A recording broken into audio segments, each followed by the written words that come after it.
Върни ми пари ти. Та пак. Сещате се какво ще правим днес, нали? Стана си нещо като традиция да изпращаме гей-общността. Ту с хейт коментарите от изминалата година.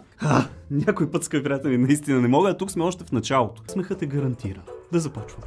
Здравей, та пак те. Сега това ми е любимото. Всички знаем, че здравейте се пише заедно, но ще се очудите колко често срещана е тази грешка. Ти си най-скапани гей-ютубер в България. Единственият ти плюс е, че си супер известен в гей-общността. Хубава облицовка, та пак отвътре. Чакайте, ако аз не съм някаква свиня мазна, недохранена. Хубава облицовка, ама та пак отвътре. Направихме те богат.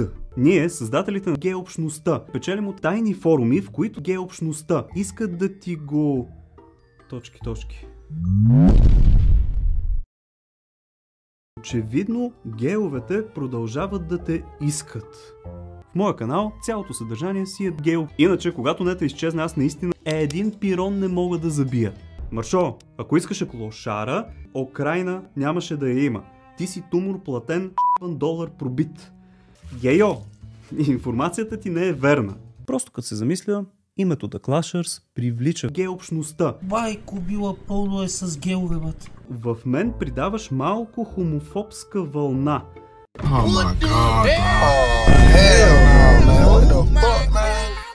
Необяснимо е, защото си малко тапак гнусен, а те са чистоплътни. Но поне е похвално, че съм малко гнусен, а не много. Може и да съм много гнусен.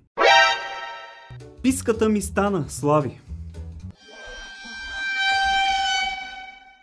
Поне не се събличам. Или цензурирам от тук надолу, защото писката ми стана.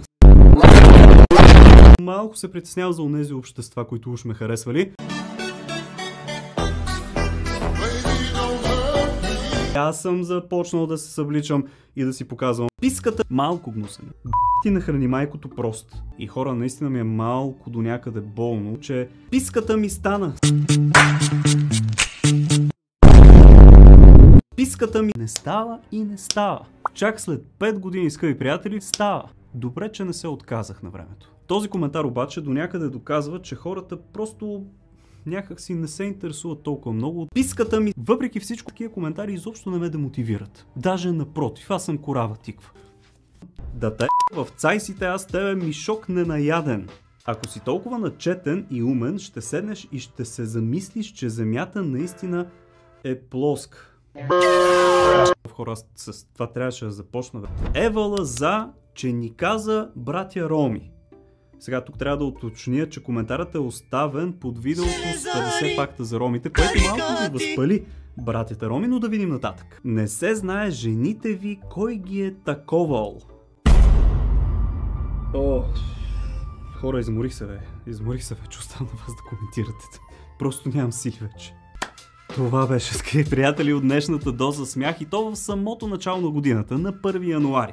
Ако сте се забавлявали и сте се посмяли, дайте по един палец нагоре, абонирайте за канала и ето тук ще може да видите някой друг епизод, за случай, че имате повече време за днешния ден. Чао от мен и до нови срещи!